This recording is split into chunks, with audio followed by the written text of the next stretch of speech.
அனைவருக்கும் வணக்கம். என் பேர் அர்ஷித்ரை நரேஷ்குமார். நான் சரிதோஸ் தமிழ் பள்ளியில் மறையில் படிக்கிறேன். நான் உங்களுக்கு ஒரு குட்டி கதையை சொல்கிறேன். என் கதையின் தலைப்பு இயற்கை. ஒரு ஊர்ல ஒரு தச்சன் ஒரு குடும்பத்தோடு வாழ்ந்துள்ளாராம். அந்த தச்சனுக்குரிய வேலை வந்துச்சான். அந்த வேலையை அவர் நிறைய மலைப்பொருள் செய்யணுமா. அந்த மலைப்பொருளா செய்ய நிறைய மழை தேவையாம். அந்த தச்சன் யோசிச்சாரு. நாளைக்கு ஒரு காட்டுக்கு போய் ஒரு பெரிய மலை வெட்டலான்னு யோசிச்சுட்டாரு. அடுத்த நாள் காலையில காட்டுக்கு போகுது உங்களோட பையன் அப்பா அப்பா நானும் கூட வரலாமான்னு கேட்டான். அந்த தச்சன் சரிப்பா வா போலான்னு சொன்னாங்க. அந்த தச்சன் ஒரு தூரத்துல ஒரு பெரிய மரம் பார்த்தாங்களாம்.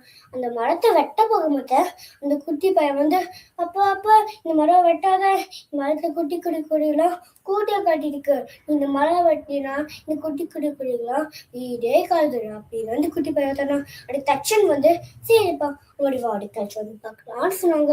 ஒரு வாடிக்கையாச்சு பார்த்தா அந்த மரம் பூங்குதோ தேனிகளோ இருந்துச்சான். அந்த தச்சன் சொன்னாங்க அவங்க இன்னொரு ஒரு வாடிக்கையாச்சு பார்க்கலான்னு சொன்னாங்க. இன்னொரு நாள் வாடிக்கையாச்சு பார்த்தா அந்த மரம் காயம் பண்ணிச்சா. அது தச்சன் கமசோட வந்துச்சா. அது தச்சனோட மரம் கீழே உட்காந்தாரா. அது குட்டி பையன் ஒரு பழம் எடுத்துக்கிட்டாரா.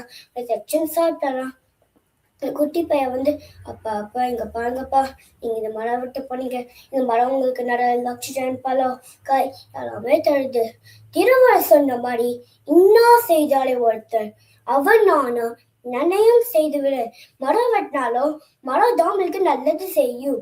இனிமே மரம் வெட்டக்கூடாது, நிறைய மரம் நடலாம். கதையின் நீதி அனைவரும் இயற்கையின் நண்பர்களாக இருந்து பூமியை நண்பா பார்த்துக்கணும். நன்றி.